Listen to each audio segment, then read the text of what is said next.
Welcome back everyone. This video will tell you about finite and non-finite verbs.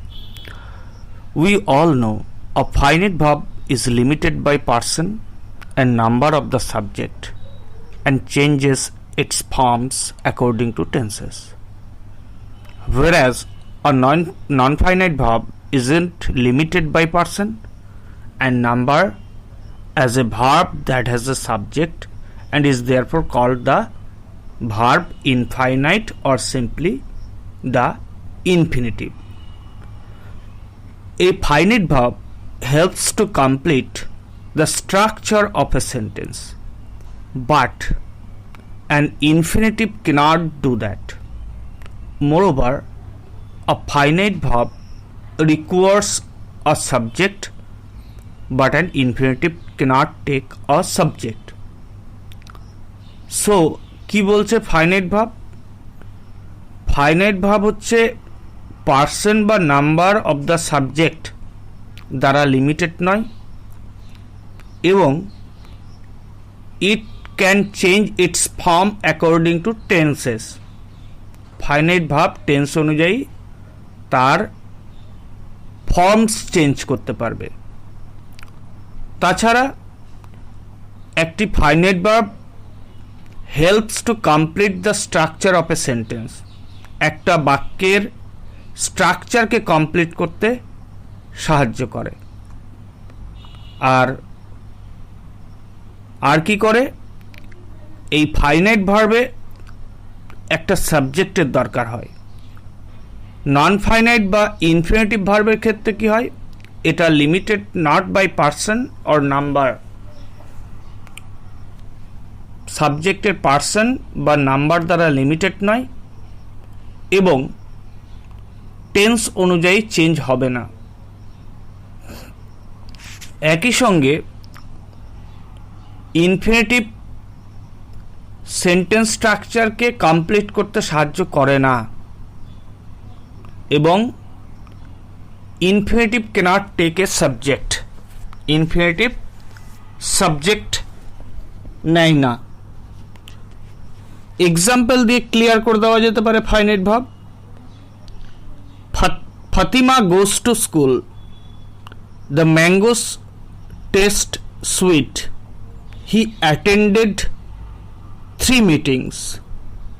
Fatima goes to school, the mangoes taste sweet, he attended 3 meetings.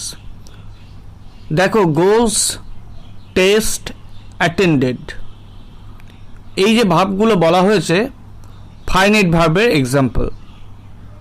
কেন? দেখো person subject, পার্সনের number of the সাবজেক্টের অনুযায়ী এবং tense অনুযায়ী পরিবর্তিত হয়েছে। Fatima goes to school, দেখো এখানে থার্ড পার্সন, সেই জন্য দেখো ভার্বের শেষে গোজ নিয়েছে, অর্থাৎ ভার্বের পরিবর্তন হচ্ছে। দ্য ম্যাঙ্গোস টেস্ট সুইট, এখানে দেখো প্লুরাল নাম্বার টেস্ট ব্যবহার করা হয়েছে, টেস্ট ভার্ব ব্যবহার করা হয়েছে। হি অ্যাটেন্ডেড 3 meetings, অ্যাটেন্ডেডে দেখো এখানে টেন্স অনুযায়ী ভার্বের ফর্মের পরিবর্তন হয়েছে। So finite verb tense, number অথবা পার্সন অনুযায়ী ফর্ম চেঞ্জ করে। একই সঙ্গে সেন্টেন্সকে সাহায্য করে এর স্ট্রাকচারটা কমপ্লিট করতে। বোঝা গেল? স্ট্রাকচারটা কমপ্লিট করতে মিন্স সাবজেক্ট, ভার্ব, অবজেক্ট। তাছাড়া ফাইনাইট ভার্ব একটা সাবজেক্টের দরকার হয়। Fatima, the mangoes, he, this are the subjects. এই সাবজেক্টগুলো ফাইনাইট ভার্বের ক্ষেত্রে লাগে। অন্য ক্ষেত্রে ইনফিনিটিভের ক্ষেত্রে বা ইনফাইনাইট ভার্বের ক্ষেত্রে Fatima does not like to go to school, the mangoes are sweet to taste, he had 3 meetings to attend. দেখো to go, to taste, to attend. আর একটা কথা বলে রাখা দরকার, ভার্বের আগে টু যোগ করে আমরা ইনফিনিটিভ বা নন ফাইনাইট ভার্ব গঠন করে থাকি। Basically generally. To go, to taste, to attend, দেখো সাবজেক্ট, পার্সন অথবা টেন্স অনুযায়ী কিন্তু এদের কোনো পরিবর্তন ঘটেনি কো। To go, to taste, to attend. একই সঙ্গে সেন্টেন্সের যে স্ট্রাকচার, সেই স্ট্রাকচারটাকে কিন্তু কমপ্লিট করতেও সাহায্য করেনি। এবং to go, to taste, to attend, এই যে ভার্ব, ইনফিনিটিভ ভার্বগুলো কোনো সাবজেক্ট নেয়নি, এদের কোনো সাবজেক্ট নেই, এরা হচ্ছে ইনফিনিটিভ ভার্ব। তাহলে বোঝা গেল ফাইনাইট আর নন ফাইনাইট ভার্বের ডিফারেন্সেসগুলো। এবার আসবো যে নন ফাইনাইট ভার্ব বা ইনফিনিটিভ কত প্রকারের হয়। They are simply of three types: simple infinitive, qualifying infinitive, perfect infinitive. প্রথমে আসি সিম্পল ইনফিনিটিভ, যেটাকে আমরা নাউন ইনফিনিটিভ বলে থাকি। কি করে, কোথায় কোথায় এগুলো ব্যবহার হয়? এক্সাম্পল দিয়ে, as the subject of a verb, subject of a verb in a sentence, অর্থাৎ একটি বাক্যে ভার্বের সাবজেক্ট হিসেবে ব্যবহৃত হচ্ছে। Example, to err is human, to steal is a sin, to forgive is divine. To err, to steal, to forgive, এইগুলো সেন্টেন্সে দেখো বিগিনিংয়ে ব্যবহার করা হয়েছে, এগুলোকে সাবজেক্ট হিসেবে ব্যবহার করেছে। As the object of a verb, I like to play games, he likes to read stories, they try to win the medals. To play, to read, to win সেন্টেন্সের মধ্যে অবজেক্ট হিসেবে ব্যবহার করেছে। As the complement of a verb, I asked him to shut the door. The window is difficult to open. Our motto is to work. To shut, to open, to work, এগুলো দিয়ে complement দেওয়া হয়েছে, সেন্টেন্সগুলোকে complete করা হয়েছে। I asked him to shut, to open, to work. As the object of a preposition, I am about to go.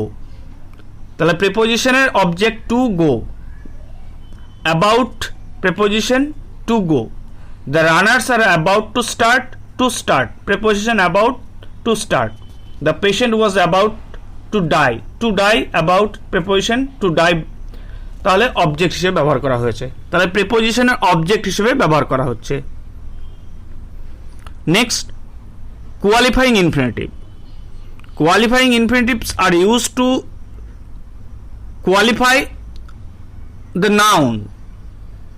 Example, he had no food to eat. This is not the time to weep. He had no food to eat.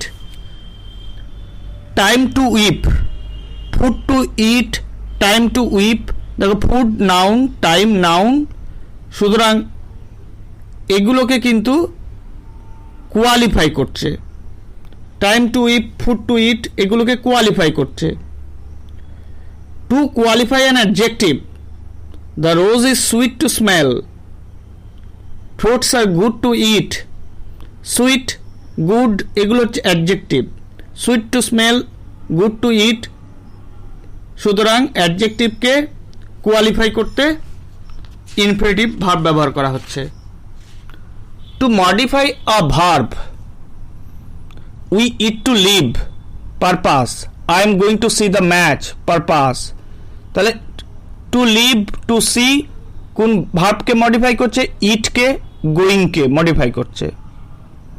R after to, T double O, too, I am too tired to work, he is too proud to beg, I am too weak to walk, এই সমস্ত ক্ষেত্রে infinitive ব্যবহার করা হচ্ছে। Next আসি perfect infinitive বা completed infinitive. Perfect infinitive বা completed infinitive কি? when the action expressed by the infinitive is regarded as completed. when the action expressed by the infinitive is regarded as completed, অর্থাৎ infinitive যে অ্যাকশনটা express করছে সেটাকে complete বলে ধরে নেওয়া হয়েছে। ব্যবহার কোথায় কোথায় হয়, কিভাবে হয়?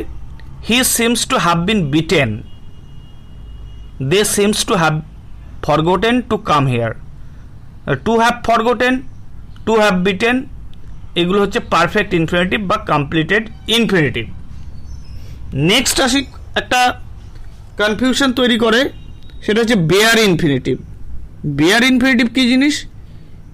Bear infinitive is a infinitive verb without adding two.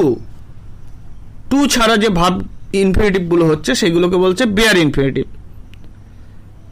কিছু ভার্ব আছে যেমন bid, BID, let, make, need, dare, see, hear, এই সমস্ত ক্ষেত্রে আমরা টু ব্যবহার করি না, কিন্তু এই ভার্বগুলো বেয়ার অবস্থায় থাকে, অর্থাৎ টু ছাড়া থাকে, কিন্তু ইনফিনিটিভ, সেক্ষেত্রে আমরা বেয়ার ইনফিনিটিভ বলছি। Example, I bade him to go, I bade him go, দেখো কোনো টু ব্যবহার করা নেই, কিন্তু সেন্সটা টু গো ব্যবহার করা হচ্ছে। I bade him go, let him sit there, let him to sit there ব্যবহার করতাম আমরা, দেখো এখানে কোনো টু সিট নেই, let him sit there. I will not let you go, I made him run, I made him run. You need not go today, you need not go today,